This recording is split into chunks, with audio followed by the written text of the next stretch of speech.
for the first two chapters of The Hound of the Baskervilles. I am Claire. I am the artistic director of Zenith Players, and I am happy to announce that this is the first edition of what will be a weekly project releasing The Hound of the Baskervilles, much in the way that the story itself was released as a serial.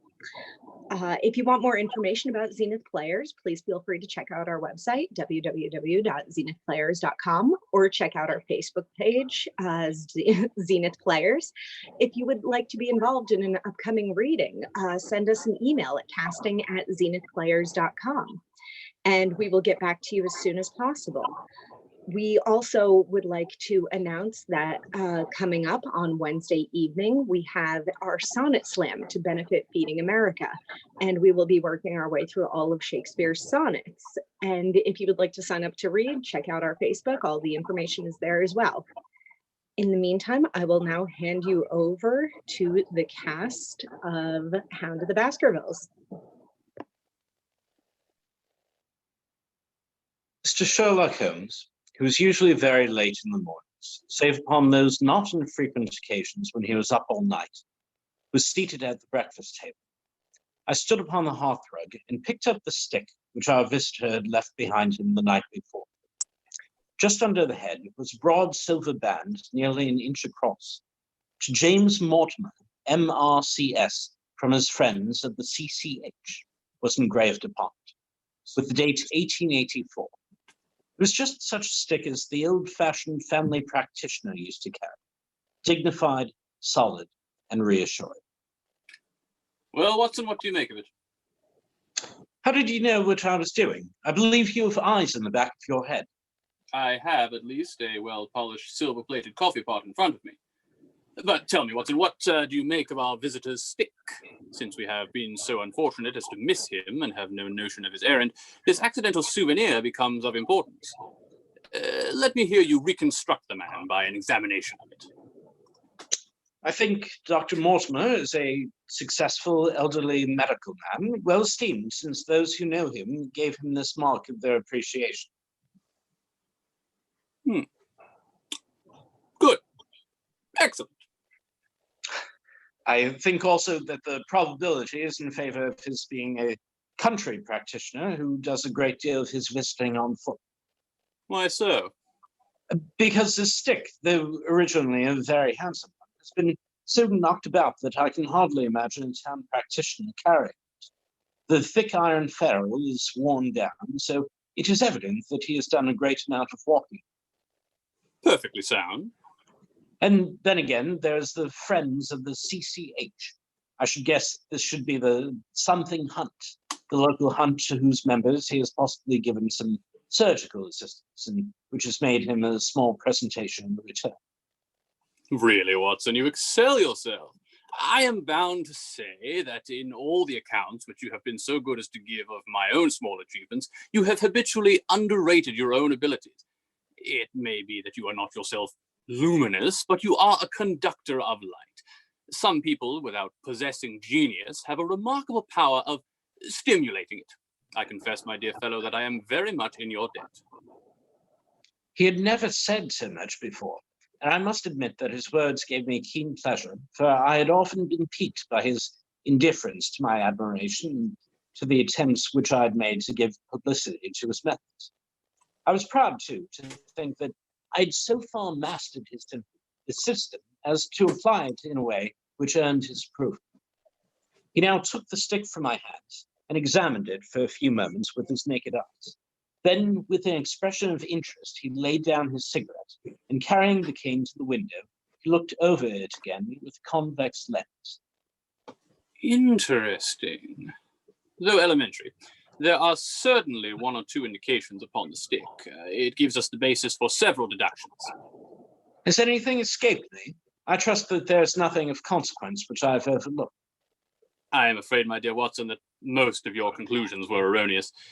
When I said that you stimulated me, I meant, to be frank, that in noting your fallacies, I was occasionally guided towards the truth. Not that you are entirely wrong in this instance. The man is certainly a country practitioner, and he walks a good deal. Then I was right. To that extent. But That was all. No, no, my dear Watson, not all, by no means all. I would suggest, for example, that the presentation to a doctor is more likely to come from a hospital than from a hunt, and that when the initials CC are placed before that hospital, the words Charing Cross very naturally suggest themselves. You may be right. The probability lies in that direction. And if we take this as a working hypothesis, we have a fresh basis from which to start our construction of this unknown visitor. Well then, supposing the CCH does stand for Charing Cross Hospital, what further inferences may we draw? Do none suggest themselves? You know my methods, apply them. I can only think of the obvious conclusion that the man has practiced in town before going into the country. I think that we might venture a little farther than this. Look at it in this light. On what occasion would it be most probable that such a presentation would be made? When would his friends unite to give him a pledge of their goodwill? Obviously, at the moment when Dr. Mortimer withdrew from the service of the hospital in order to start a practice for himself. We know there has been a presentation. We believe there has been a change from a town hospital to a country practice. Is it then stretching our inference too far to say that the presentation was on the occasion of the change? It certainly seems probable. Now, you will observe that he could not have been on the staff of the hospital, since only a man well established in London practice could hold such a position, and such a one would not drift into the country. What was he then? If he was in the hospital and yet not on the staff, he could only have been a house surgeon or a house physician, little more than a senior student. And he left 5 years ago, the date is on the stick. So your grave, middle-aged family practitioner vanishes into thin air, my dear Watson. And there emerges a young fellow, under 30, amiable, unambitious, absent-minded, and the possessor of a favorite dog, which I should describe roughly as being larger than a terrier and smaller than a mastiff. I laughed incredulously as Sherlock Holmes leaned back in his settee and blew wavering rings of smoke up to the ceiling. As to the latter part, I've no means of checking you, but at least it is not difficult to find out a few particulars about the man's age and professional career. From my small medical shelf, I took down the medical directory and turned up the name. There were several Mortimers, but only one who could be our visitor. I read his record aloud. Mortimer, James, MRCS, 1882, Grimpen, Dartmoor, Devon. House surgeon from 1882 to 1884, Charing Cross Hospital. The winner of the Jackson Prize for Comparative Pathology with essay entitled Is Disease a Reversion? Corresponding member of the Swedish Pathological Society. Author of Some Examples of Atavism, Lancet, 1882. Do We Progress? Journal of Psychology, March 1883. Medical officer for the parishes of Grimpen, Thorsley, and Highbarrow. No mention of that local hunt, Watson, but a country doctor, as you very astutely observed. I think that I am fairly justified in my inferences. As to the adjectives, I said, if I remember right, amiable, unambitious, and absent-minded. It is my experience that it is only an amiable man in this world who receives testimonials, only an unambitious one who abandons a London career for the country, and only an absent-minded one who leaves the stick and not his visiting card after waiting an hour in your room. And the dog? Has been in the habit of carrying the stick behind his master. Being a heavy stick, the dog has held it tightly by the middle, and the marks of his teeth are plainly visible. The dog's jaw, as shown in the space between these marks, is too broad, in my opinion, for a terrier, and not broad enough for a mastiff. It may have been, yes, by Jove, it is a curly-haired spaniel. My dear fellow, how can you possibly be so sure of that? For the very simple reason that I see the dog himself on our very doorstep, and there is the ring of his master. Now, don't move, I beg you, Watson. He is a professional brother of yours, and your presence may be of assistance to me. Now is the dramatic moment of fate, Watson, when you hear a step upon the stair which is walking into your life, and you know not whether for good or ill. What does James Mortimer, the man of science, ask of Sherlock Holmes, the specialist in crime? Come in. The appearance of our visitor was a surprise to me, since I had expected a typical country practitioner. He was a very tall, thin man with a long nose like a beak, which jutted out between two keen grey eyes, set closely together and sparkling brightly from behind a pair of gold-rimmed glasses. He was clad in a professional but rather slovenly fashion, for his frock coat was dingy and his trousers frayed. Though young, his long back was already bowed, and he walked with forward thrust of his head and a general air of peering benevolence. As he entered, his eyes fell upon the stick in Holmes' hand, and he ran towards it with an exclamation of joy. Ah, I am so very glad. I was not sure whether I had left it here or at the shipping office. I would not use that stick for the world. A presentation, I see. Yes, sir. From Charing Cross Hospital? From one or two of my friends there on the occasion of my marriage. Dear, dear, that's bad. Why was it bad? Only that you have disarranged our little deductions. Your marriage, you say? Yes, sir. I married and so left the hospital, and with all hopes of a consulting practice. It was necessary to make a home of my own. Ah, come, we are not so far wrong after all. And now, Dr. James Mortimer. Mr., sir, Mr. A humble MRCS. And a man of a precise mind, evidently. A dabbler in science, Mr. Holmes. A picker-up of shells on the shores of the great unknown ocean. This is my friend, Dr. Watson. Glad to meet you, sir. I have heard your name mentioned in connection with that of our friend. You interest me very much, Mr. Holmes. I had hardly expected so dolichocephalic a skull, or such well-marked supraorbital development. Would you have any objection to my running my finger along your parietal fissure? A cast of your skull, sir, until the original is available, would be an ornament to any anthropological museum. It is not my intention to be fulsome, but I confess that I covet your skull. Sherlock Holmes waved our strange visitor into a chair. You are an enthusiast in your line of thought, I perceive, sir, as I am in mine. I observe from your forefinger that you make your own cigarettes. Have no hesitation in lighting one. The man drew out paper and tobacco and twirled the one up into the other with surprising dexterity. He had long, quivering fingers, as agile and restless as the antennae of an insect. Holmes was silent, but his little darting glances showed me the interest which he took in our curious companion. I presume, sir, that it was not merely for the purpose of examining my skull that you have done me the honor to call me here last night and again today. No, sir, no, though I am happy to have had the opportunity of doing that as well. I came to you, Mr. Holmes, because I recognize that I am myself an unpractical man, and because I am suddenly confronted with a most serious and extraordinary problem. Recognizing as I do that you are the second highest expert in Europe. Indeed, sir. May I inquire who has the honor to be the first? To the man of precisely scientific mind, the work of Monsieur Bertillon must always appeal strongly. Then had you not better consult him? I said, sir, to the precisely scientific mind. But as a practical man of affairs, it is acknowledged that you stand alone. I trust, sir, that I have not inadvertently... Just a little. I think, Dr. Mortimer, you would do wisely if, without more ado, you would kindly tell me plainly what the exact nature of the problem is in which you demand my assistance. Chapter 2, The Curse of the Baskervilles. I have in my pocket a manuscript. I observed it as you entered the room. It is an old manuscript. Early 18th century, unless it is a forgery. How can you say that, sir? You have presented an inch or two of it to my examination all the time that you have been talking. It would be a poor expert who could not give the date of the document within a decade or so.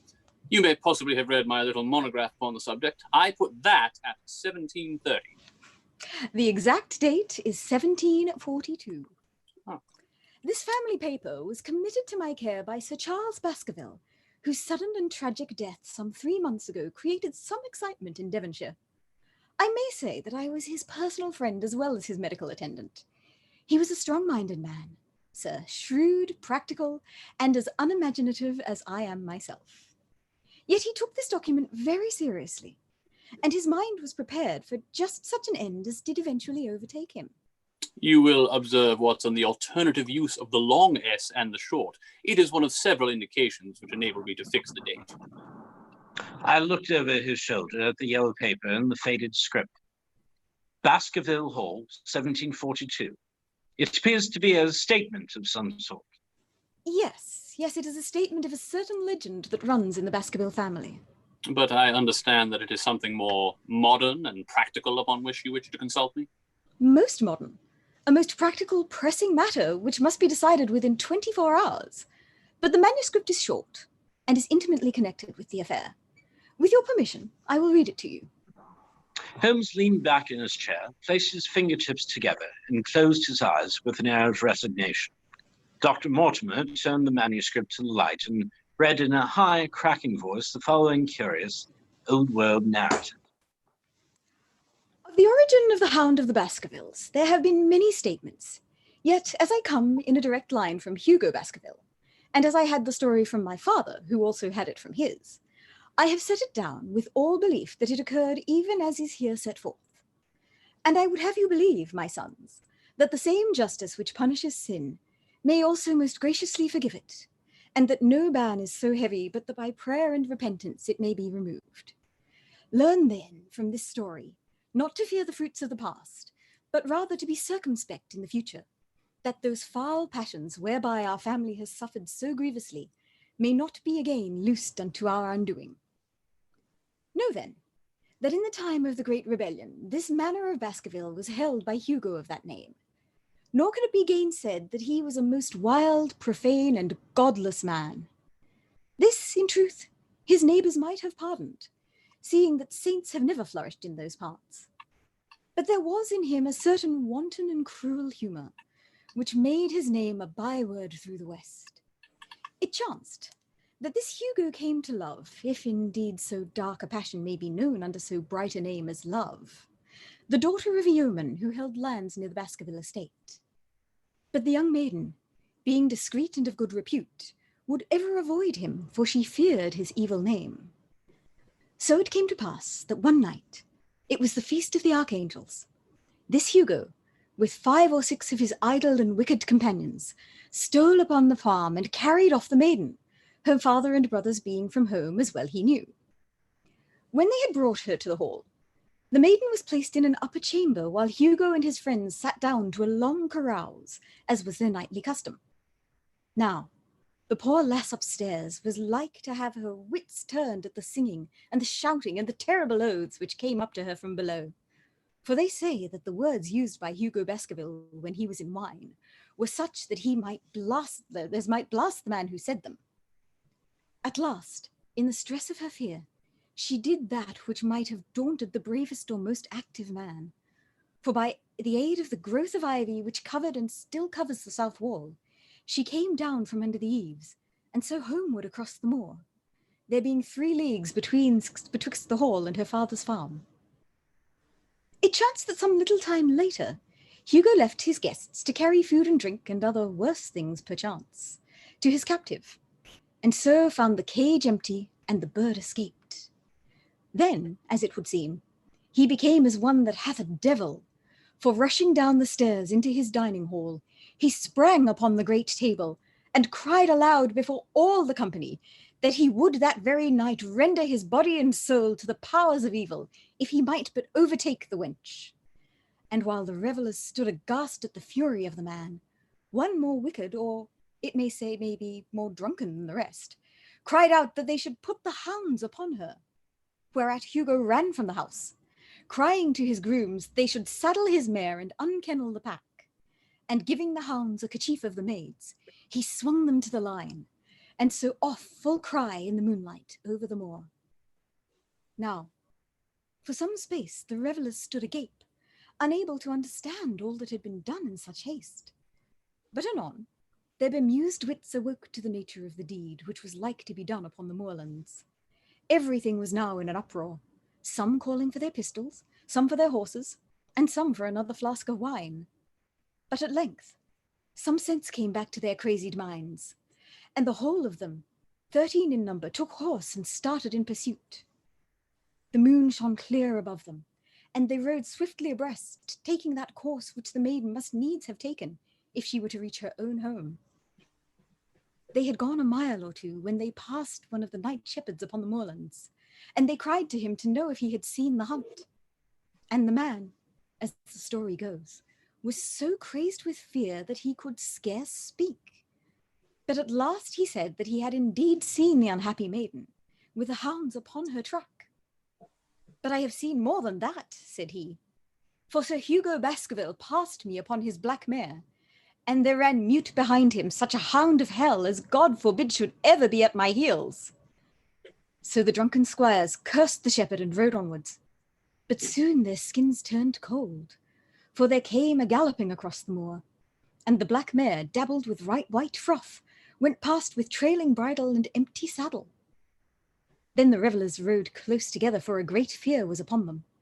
But they still followed over the moor, though each, had he been alone, would have been right glad to have turned his horse's head. Riding slowly in this fashion, they came at last upon the hounds. These, though known for their valour and their breed, were whimpering in a cluster at the head of a deep ravine upon the moor, some slinking away, and some gazing down the narrow valley before them. The company had come to a halt, more sober men, as you may guess, than when they started. The most of them would by no means advance, but 3 of them, the boldest, or it may be the most drunken, rode forward down the ravine. Now it opened unto a broad space, in which stood 2 of those great stones still to be seen there, which were set by certain forgotten peoples in the days of old. The moon was shining bright upon the clearing, and there in the centre lay the unhappy maid where she had fallen, dead of fear and fatigue. But it was not the sight of her body, nor yet was it that of Hugo Baskerville lying near her, which raised hair upon the heads of these 3 daredevils. But it was that, standing over Hugo, and plucking at his throat, there stood a foul thing, a great black beast shaped like a hound, yet larger than any hound that ever mortal eye has rested upon. And even as they looked, the thing tore the throat out of Hugo Baskerville, on which, as it turned its blazing eyes and dripping jaws upon them, the 3 shrieked with fear and rode for dear life, still screaming, across the moor. One, it is said, died that very night of what he had seen, and the other 2 were but broken men for the rest of their days. Such is the tale, my sons, of the coming of the hound which is said to have plagued the family so sorely ever since. If I have set it down, it is because that which is clearly known hath less terror than that is but hinted at and guessed. Nor can it be denied that many of the family have been unhappy in their deaths, which have been sudden, bloody, and mysterious. Yet may we shelter ourselves from the infinite goodness of Providence, which would not forever punish the innocent beyond that, for 3rd or 4th generation, which is threatened in Holy Writ. To that Providence, my sons, I hereby commend you, and I counsel you by way of caution to forbear from crossing the moor in those dark hours when the powers of evil are exalted. This, from Hugo Baskerville, to his sons Roger and John, with instructions that they say nothing thereof to their sister Elizabeth.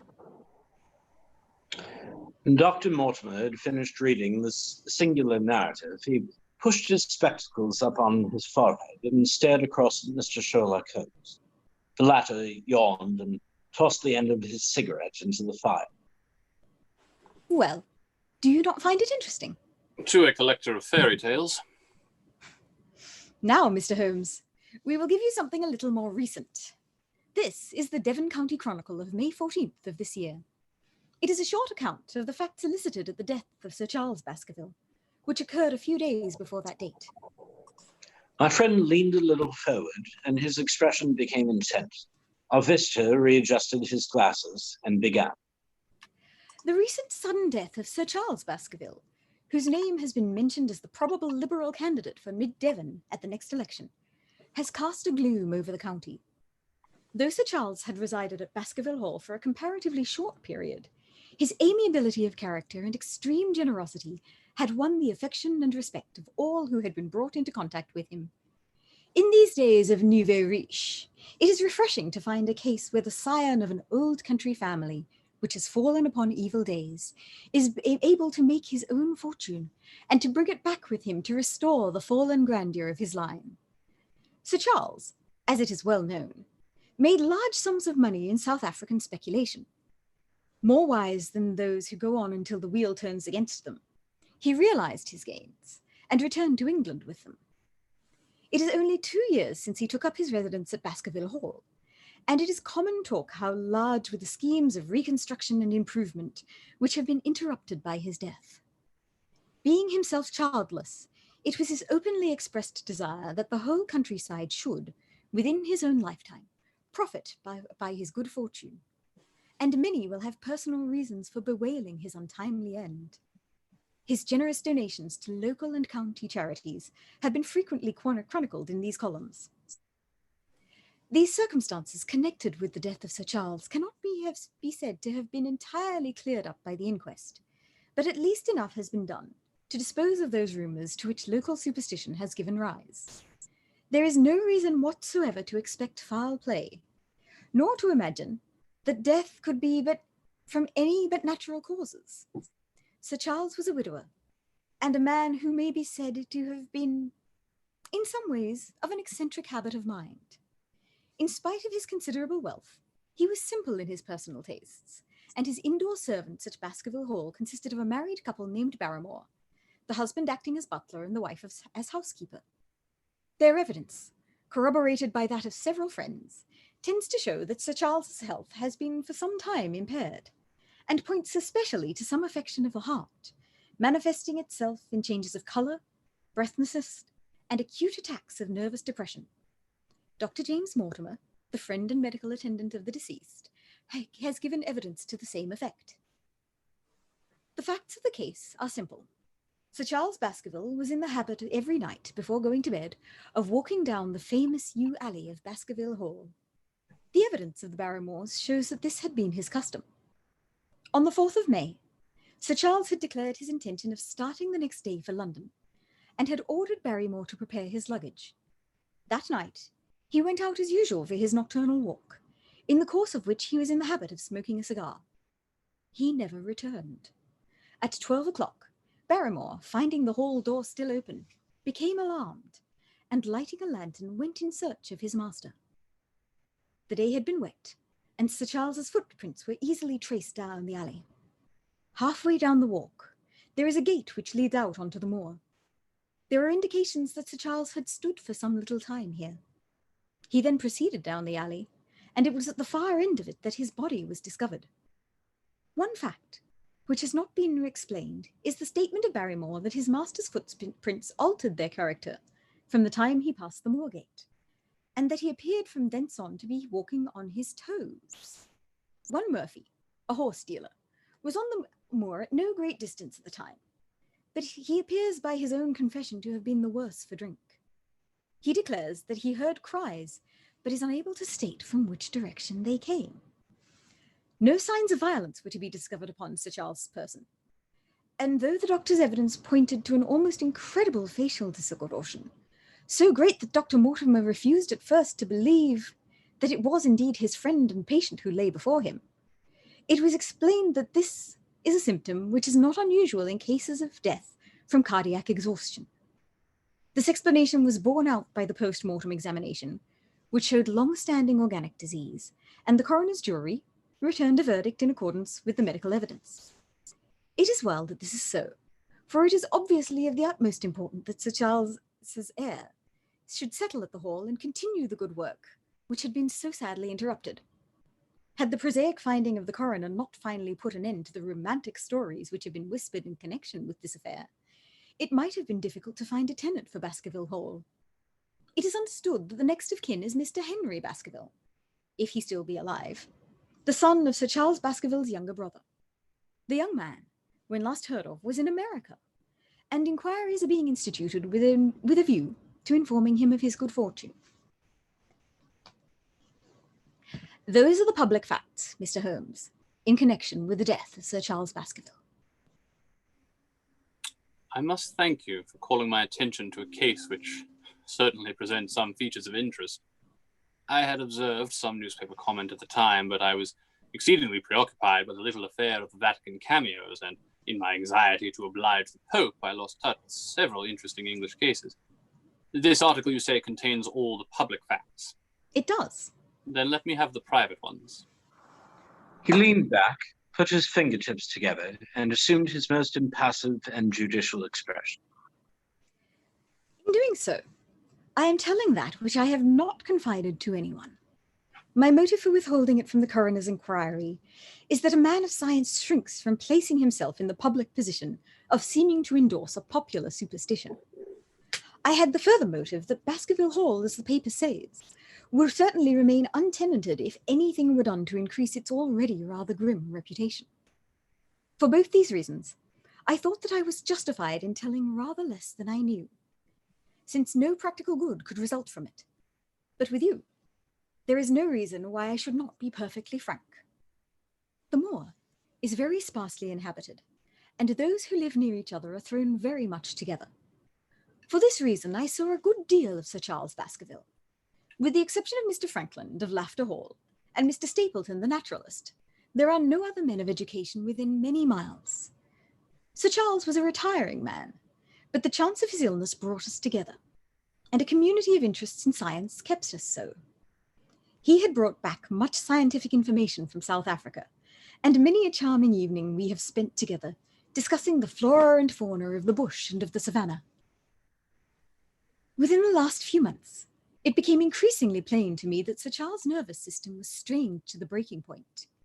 He had taken this legend which I have read to you exceedingly to heart, so much so that, although he would walk in his own grounds, nothing would induce him to go out upon the moor at night. Incredible as that may appear to you, Mr. Holmes, he was honestly convinced that a dreadful fate overhung his family, and certainly the records he was able to give of his ancestors were not encouraging. The idea of some ghastly presence constantly haunted him, and on more than one occasion he has asked me whether I had, on my medical journeys at night, ever seen any strange creature or heard the baying of a hound. The latter question he put to me several times, and always with a voice which vibrated with excitement. I can well remember driving up to his house in the evening some 3 weeks before the fatal event. He chanced to be at his hall door. I had descended from my gig and was standing in front of him when I saw his eyes fix themselves over my shoulder and stare past me with the expression of the most dreadful horror. I whisked around and had just time to catch a glimpse of something which I took to be a large black calf passing at the head of the drive. So excited and alarmed was he that I was compelled to go down to the spot where the animal had been and look around for it. It was gone, however, and the incident appeared to make the worst impression upon his mind. I stayed with him all the evening, and it was on that occasion, to explain the emotion which he had shown, that he confided to my keeping that narrative which I read to you when first I came. I mention this small episode because it assumes some importance in view of the tragedy which follows. But I was convinced at the time that the matter was entirely trivial, and the excitement had no justification. It was at my advice that Sir Charles was about to go to London. His heart was, as I knew, affected, and the constant anxiety in which he lived, however chimerical the cause of it may be, was evidently having a serious effect upon his health. I thought that a few months among the distractions of the town would send him back a new man. Mr. Stapleton, a mutual friend who was much concerned at the fate of his health, was of the same opinion. At the last instant came this terrible catastrophe. On the night of Sir Charles's death, Barrymore, the butler, who made the discovery, sent Perkins the groom on horseback to me, and as I was sitting up late, I was able to reach Baskerville Hall within an hour of the event. I checked and corroborated all the facts which are mentioned at the inquest. I followed the footsteps down the yew alley. I saw the spot at the moorgate where he seemed to have waited. I remarked the change in the shape of the prints after that point. I noted that there were no other footsteps save those of Barrymore on the soft gravel. And finally, I carefully examined the body, which had not been touched until my arrival. Sir Charles lay on his face, his arms out, his fingers dug into the ground, and his features convulsed with some strong emotion, to such an extent that I could hardly have sworn to his identity. There was certainly no physical injury of any kind, but one false statement was made by Barrymore at the inquest. He said that there were no traces on the ground around the body. He did not observe any, but I did, some little distance off, but fresh and clear. Footprints. Footprints. A man's or a woman's? Dr. Mortimer looked strangely at us for an instant, and his voice sank almost to a whisper as he answered. Mr. Holmes, they were the footprints of a gigantic hound. End of chapter 2.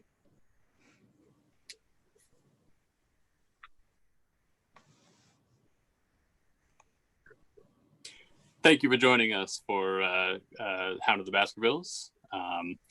We will be continuing this every Monday night, give or take, about 2 or 3 chapters every week. So join us on Monday nights for some more Sherlock Holmes.